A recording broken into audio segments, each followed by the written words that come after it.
છે અગ્નિકાંડનો બનાવ બન્યો હતો તેની તપાસ ક્રાઇમ બ્રાન્ચને સોંપવામાં આવી છે।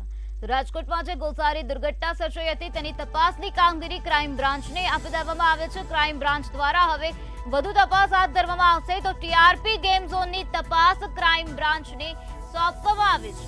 ઝડપથી ગુનાની તપાસ પૂર્ણ કરવાના આદેશ આપવામાં આવ્યા છે। ક્રાઇમ બ્રાન્ચને તપાસના આદેશ આપી દેવામાં આવ્યા છે। વિધિ ચૌધરીના નેતૃત્વ હેઠળ વિશેષ ટીમની રચના કરવામાં આવી। ઝોન 2 ડીસીપી સુધીર દેસાઈ પણ ટીમમાં સામેલ હોવાનું સામે આવ્યું છે। ક્રાઇમ બ્રાન્ચને તપાસની સોંપણી કરવામાં આવે છે। અગ્નિકાંડની તપાસ ક્રાઇમ બ્રાન્ચ દ્વારા હવે કરવામાં આવશે તેવી વિગતો સામે આવી। ટીઆરપી ગેમ ઝોનની તપાસ ક્રાઇમ બ્રાન્ચને સોંપી દેવામાં આવી છે। વિધિ ચૌધરીના નેતૃત્વ હેઠળ આ તપાસ થશે। ઝડપથી ગુનાની તપાસ પૂર્ણ કરવા માટે આદેશ આપી દેવામાં આવ્યા છે। વિધિ ચૌધરીના નેતૃત્વ હેઠળ આ સમગ્ર કામગીરી હાથ ધરવામાં આવશે। ઝોન 2 ડીસીપી સુધીર દેસાઈ પણ આ ટીમમાં સામેલ હોવાનું પ્રકાશમાં આવ્યું છે। તો રાજકોટમાં જે ગોઝારી દુર્ઘટના સર્જાઈ તેની તપાસની કામગીરી હવે ક્રાઇમ બ્રાન્ચને સોંપવામાં આવી છે, જેમાં વિધિ ચૌધરીના નેતૃત્વ હેઠળ આ કામગીરી હાથ ધરવામાં આવશે। ટીઆરપી ગેમ ઝોનની તપાસ ક્રાઇમ બ્રાન્ચને આપી દેવામાં આવે છે તો ઝડપથી ગુનાની તપાસ પૂર્ણ કરવા માટે આદેશ આપી દેવામાં આવ્યા છે। અને આ સાથે વિધિ ચૌધરીના નેતૃત્વ હેઠળ વિશેષ ટીમની રચના કરવામાં આવી, જેમાં આ ટીમમાં ઝોન 2 ડીસીપીના સુધીર દેસાઈ પણ સામેલ હોવાનું પ્રકાશમાં આવ્યું છે। આજ મુદ્દે વધુ માહિતી આપવા માટે આપણી સાથે સંવાદદાતા વિશાલ મહેતા જોડાઈ ગયા છે।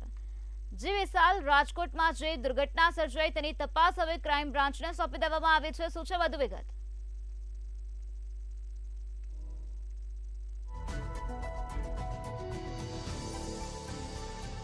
ચોક્કસથી નિરાલી, જે રીતે અત્યારે હાલમાં સમગ્ર કરુણાંતિકા સામે આવી છે કે રાજકોટ આજે ધ્રુસકે ને ધ્રુસકે રડી રહ્યું છે। ક્યાંક પોતાના સ્વજનો તેમણે ગુમાવ્યા છે, કોકે દીકરો ગુમાવ્યો છે, કોકે પોતાની મા ગુમાવી છે, તો કોકે પોતાના પિતા એટલે કે ઘરના મોભી ગુમાવ્યા છે।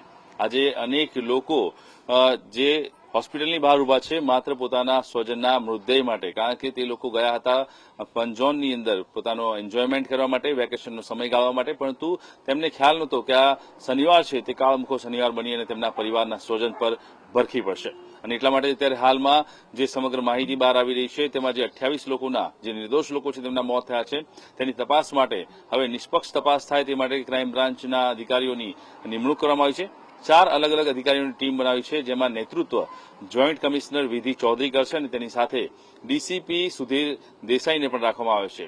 આ તમામની તપાસ કરવાની અંદર ખાસ કરીને તે મુદ્દાનું ધ્યાન રાખવામાં આવશે કે આ લોકો પાસે કયા કયા લાયસન્સો હતા, તે લોકોએ કેટલા સમયથી આ ફન ઝોન ચાલુ કર્યું છે, આ ગેમ ઝોનની અંદર પરવાના હતા તો કોણે આપ્યા હતા, પરવાનાની અંદર તે લોકોએ કયા કયા સર્ટિફિકેટ્સ અથવા તો કયા કયા પુરાવા મૂક્યા હતા, સાથે જ તેમની પાસે જો ટ્રાફિકનું લાયસન્સ હતું તો તે તેમને કેવી રીતે મળ્યું હતું, તેમને ફાયર સેફટી નહોતી તો કેવી રીતે ફાયર સેફટી વગર તેમણે આ ગેમ ઝોન આટલા વર્ષોથી ચાલુ રાખ્યું હતું, અને સાથે જ આની સાથે સંકળાયેલા તમામ જે સંલગ્ન જે આરોપીઓ છે એટલે કે સંચાલકની સાથે અન્ય જે લોકો જોડાયેલા છે તે તમામ લોકોની તપાસ પણ કરવામાં આવશે।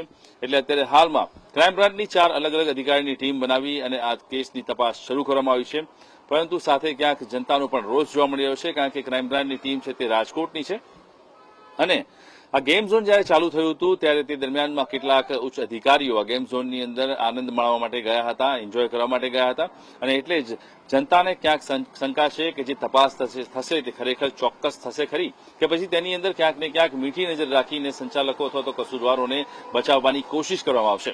કારણ કે ગેમ ઝોનમાં જેટલા કસૂરવાર સંચાલકો છે તેટલા જ કસૂરવાર લાગતા વળગતા તમામ ડિપાર્ટમેન્ટના અધિકારીઓ પણ છે કે જેમણે આ બાબતની પરવાનગી કોઈપણ પ્રકારના સર્ટિફિકેટ્સ વગર આપી કે તમે ગેમ ઝોન ચલાવો, અમારી તમારા પર મીઠી નજર છે।